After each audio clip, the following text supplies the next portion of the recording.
Salut, j'espère que tu vas bien et bienvenue sur cette nouvelle vidéo qui va porter sur le cytosquelette, un chapitre très important de biologie cellulaire, donc pour la première année de médecine et des études de santé.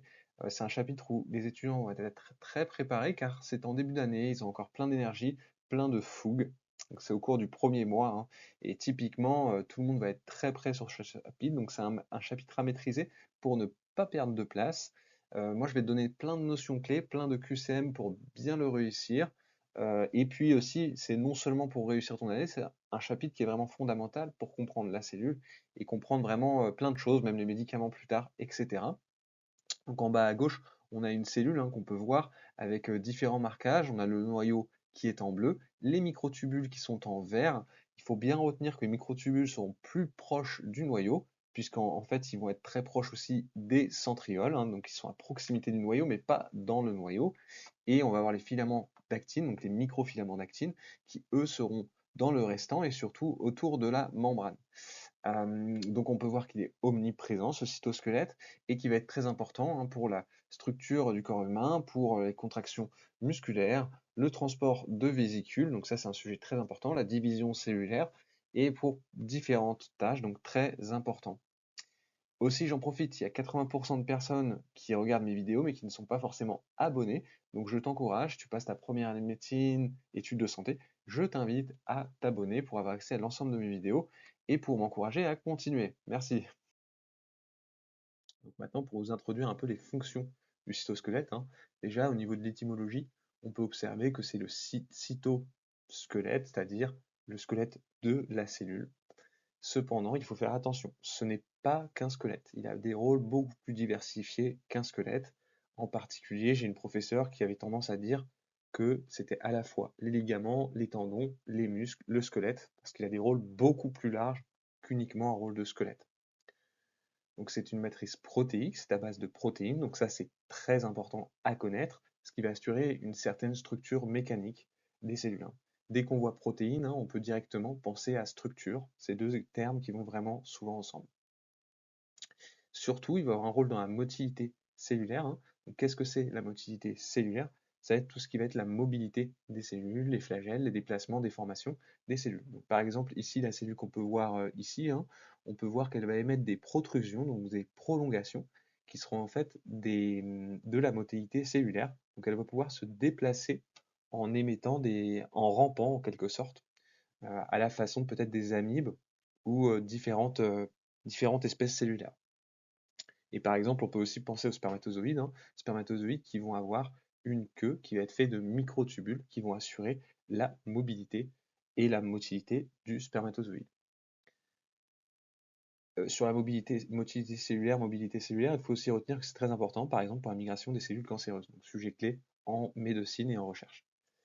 Aussi, on va avoir un rôle important dans la dynamique intracellulaire, donc ça, je vous encourage vraiment à comprendre ce que ça signifie dynamique intracellulaire et ne pas seulement apprendre le mot bêtement. Donc, qu'est-ce que ça veut dire? Dynamique, donc dans la cellule, intracellulaire, ce qui veut dire qu'on va avoir des transports de vésicules, aussi appelés transports vésiculaires, qui vont permettre l'endocytose ou l'exocytose, c'est-à-dire l'entrée de composants dans la cellule, qui vont ensuite venir sur les microtubules, par exemple, ou encore la sortie de vésicules via l'exocytose. Et surtout, ça va permettre aussi le maintien et le déplacement des organelles. Ici, justement, on a une représentation des protéines motrices, hein, la dynéine ou la kinésine, qui vont pouvoir transporter des cargos le long des microtubules. J'ai fait une mini vidéo, un short là de 30 secondes, je vous encourage à la voir si vous ne connaissez pas la kinéine, la dynéine, ça tombe à tous les coups au concours. Maintenant, là, c'est une diapo qui est très importante. Donc, globalement, le cytosquelette va être formé de 3 polymères fibreux du cytosquelette. Donc les microfilaments d'actine, il faut connaître les diamètres, très important. En tout cas, avoir une idée d'un ordre de grandeur. Donc c'est 5 nanomètres. Donc comme dit, c'est vraiment des petits filaments, 5 nanomètres de diamètre. Donc ce sont les plus petits. Ils vont être composés de monomères globulaires, donc les actines G pour globulaire, alors que l'actine F sera le polymère, parce qu'elle sera fibreuse, donc ça va être un assemblement d'actines globulaires. Donc ça, il faut bien retenir, hein, actine globulaire, c'est monomère, actine F, c'est polymérique. Et surtout, on va utiliser l'ATP pour la polymérisation, Donc moi je retiens que l'actine est en A, que ça commence en A, donc on utilise de l'ATP. Il faut bien faire attention parce que les microtubules vont utiliser du GTP et pas de l'ATP. Donc ça, c'est un piège typique de QCM. Surtout, les microfilaments d'actine vont être présents dans toutes les cellules humaines. Par contre, ils vont être enrichis dans les cellules musculaires. Donc ça, pour moi, c'est une très bonne question de QCM. Pourquoi? Parce qu'en fait, ça va faire appel à plusieurs chapitres. Donc à la fois les chapitres sur les muscles, la contraction musculaire, le cytosquelette qu'on retrouve en biologie cellulaire. Voilà. Donc il y a vraiment plein de choses. En fait, cette question évalue la compréhension de plusieurs éléments. C'est pour ça qu'à mon avis, c'est une question qui tombe très souvent au concours. Et d'ailleurs, moi, j'ai dû l'avoir sans doute. Ensuite, on a les filaments donc intermédiaires. Donc, ils vont avoir une dimension intermédiaire entre les microfilaments d'actine et les microtubules. C'est-à-dire qu'on va être entre 8 et 10 nanomètres. Ici, on a une particularité, ce ne sont pas des monomères globulaires, mais ce sont des monomères fibreux. Donc ça peut être une question de QCM, ça différencie vraiment les filaments intermédiaires. Et surtout, on peut voir aussi que le diamètre va être variable. Donc là, on a 8 à 10 nanomètres. Après, vos profs vont peut-être varier de 1 ou 2 nanomètres, mais globalement, ça va être le même ordre de grandeur. J'ai vérifié sur plusieurs sources pour information. Et donc ces variations un peu de diamètre des filaments intermédiaires, c'est parce que ceux-là vont différer en fonction des types cellulaires.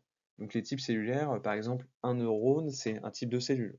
Un adipocyte, c'est un autre type de cellule. Une cellule musculaire, c'est un autre type de cellule, etc.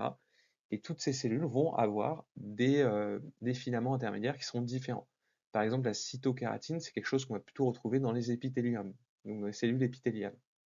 Alors que la vimentine, on va plutôt la retrouver dans les fibroblastes. Les neurofilaments, on va plutôt les trouver dans les neurones. Et enfin, la lamine, normalement, on va trouver la lamine dans les noyaux de toutes les cellules nucléées.